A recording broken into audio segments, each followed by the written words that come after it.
just the treatment of folks, especially over. I'm not a big Hassan fan, right? Especially, but like the idea that we are going to grill people over their political activism in this country or jail somebody over an op-ed, insane. So I'll tune in for it, even though I'm checking out. Perfect. All right, let's go ahead and get to the latest with regard to Trump's trade war. As you guys know, we covered yesterday that he backed off some of the largest tariffs that had been levied against China. Yesterday in a press conference, he explained his view of what's going on here. Let's take a listen to that. In addition, yesterday we achieved a total reset with China after productive talks in Geneva. Both sides now agreed to reduce the tariffs imposed after April 2nd to 10% for 90 days as negotiators continue on the largest structural issues. And I want to tell you that a couple of things. First of all, that doesn't include the tariffs that are already on, that are our tariffs, and it doesn't include tariffs on cars, steel, aluminum, things such as that, or tariffs that may be imposed on pharmaceuticals, because we want to bring the pharmaceutical businesses back to the United States, and they're already starting to come back now based on tariffs. So, Tim, I saw you fighting with Stephen Miller yesterday online over all of this. So, I mean, what is your view of what's unfolded here? Well, I mean, it's a reduction of tariffs from the trade embargo that he had put in place that had, I don't think, any really achievable end or objective, moving the tariffs up to 145%. And then it's like the dear leader has granted you relief. We're down to 30% now. But the tariff on Chinese goods before he came in was 10%.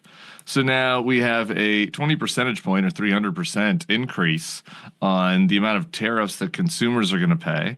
So, you know, if you're a new mother, a new parent, new father that is buying a stroller or a car seat that has components made in China, that's going to cost, you're going to have to pay a 30% tax on that you wouldn't have had to last year. So, I mean, this stuff is going to cost more for working people.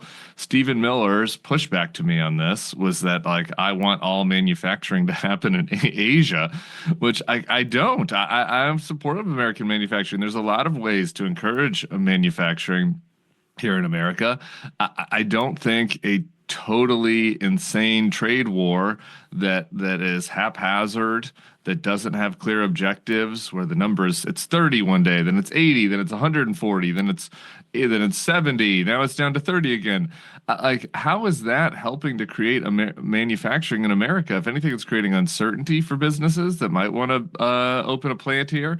Manufacturing was down in April, according to, you know, the government's kind of assessments. We had a slowdown in manufacturing, which isn't surprising, again, because there was all this uncertainty out there. So I don't, you know, look, if we're going to do targeted tariffs on microchips or on certain pharmaceuticals because we don't want to be reliant on China, we could talk about that. I'm open to that. But like this, like just sort of totally haphazard tariff regime has been a disaster, and the evidence of the disaster is that they've had to walk down from it without getting any concessions. Yeah, I mean, there's so much there because, you know, his supporters keep going back and forth from like, oh, this vast tariff regime is going to create all these manufacturing jobs, which, to your point, is not true, at least not in the short to medium term. We already see manufacturing investment declining.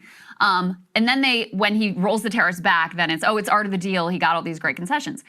There's not even anything that's like face saving in this. They talked some about fentanyl. That's the most that we got out of this.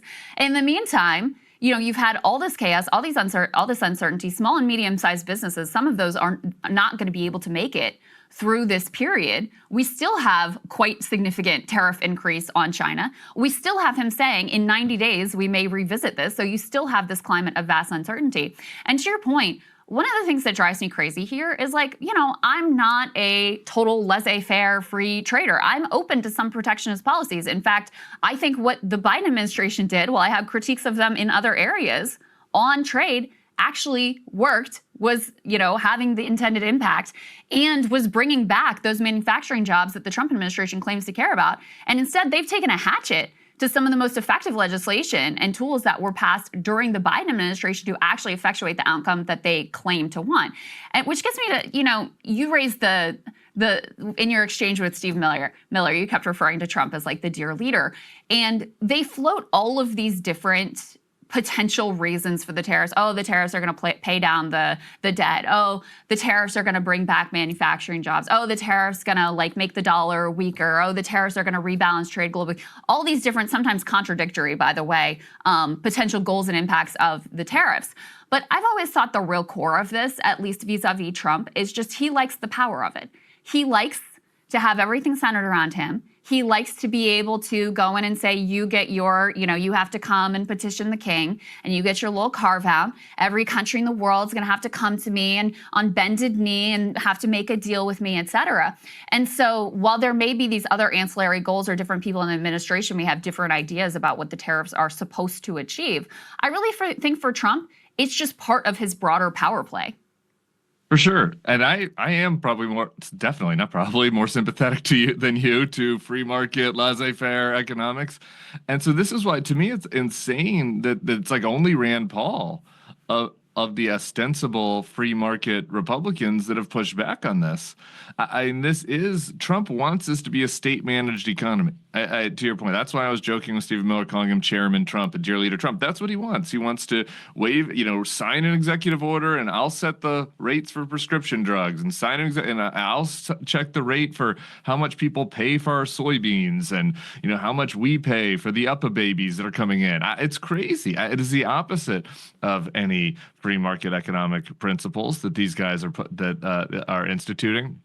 And again, like there are certain moments, there are certain industries that might call for this. We can have negotiations about this, but like that's how the American system is supposed to work. Like Congress is supposed to have power of the purse. There isn't supposed to be a aspiring autocrat that like puts his finger on his tongue and decides what the tax rate is going to be on various products. And just back to like the working people side of this, or small businesses. One example, I met a woman a couple weeks ago. I was at Jazz Fest, and she comes up to me and she's like, here in New Orleans, she owns this tchotchke shop of touristy goods, beads and other kind of Mardi Gras stuff you would want if you come to New Orleans. It's been here for 65 years. A lot of their stuff comes from China, and she's like, my business is going to shutter over these tariffs. Like I certainly can't afford 145%. Maybe they can survive 30%, but on these little goods, that's still going to be a huge increase in cost for her. That is a small business. That is not one of these oligarchs that can get a carve out from Trump, and they're going to be screwed over this. And there's no rationale for doing it. I mean, does Trump and Stephen Miller want us to be manufacturing Mardi Gras beads here in America, like little tchotchkes? Is that the keychains? That's the future of our economy. It's crazy. And so, look, I think that obviously the incentive of this is that Trump wants the power. But the ramifications, I think, are going to be very real for people who are kind of outside the corridors of power, who can't, get the Tim Cook carve out. So to your point about Rand Paul, he was on with Jesse Waters, leveling some, I would say, relatively mild, but still a criticism, which is noteworthy at this point from the Republican Party. Let's go ahead and take a listen to what he had to say. If he succeeds in lowering tariffs and lessening the obstacles to trade, I'll be right there. I think it's unknown with China. We started out at 145%, then we went to 80%, now we're at 30%. But that's 30% more than we have on currently. So this will be a 30% rise in any goods who are coming from China, and somebody will pay that, and it will be the consumer. If the consumer's happy to pay more when they go to Walmart or more when they go to Target in order to get fairness or to teach China a lesson, then so be it. But the proof is in the pudding. We'll see what happens over the next 6 months to a year. Going into Trump 2.0, I saw a lot of, I would call it, cope from the Wall Street types and from, the like total free trade Republican types who said some of it was, this is just campaign trail talk and it won't be any big deal. And in fact, the tariff regime that he put in place was way larger than what he ever floated on the campaign trail. And the other thing that I heard a lot was, well, he's going to use these tariffs to actually negotiate to have zero tariffs. So it's going to achieve more of a free trade, a free trade regime than we had previously. And I'm just curious, from your years inside the right and knowing some of these individuals and the staffers and the dark money groups that are involved, et cetera, are you surprised that it's just Rand Paul, effectively, who has anything to say about the complete insanity of the way that this has unfolded? And if you would have asked 2017, Tim, I would have said, yeah, I'm surprised.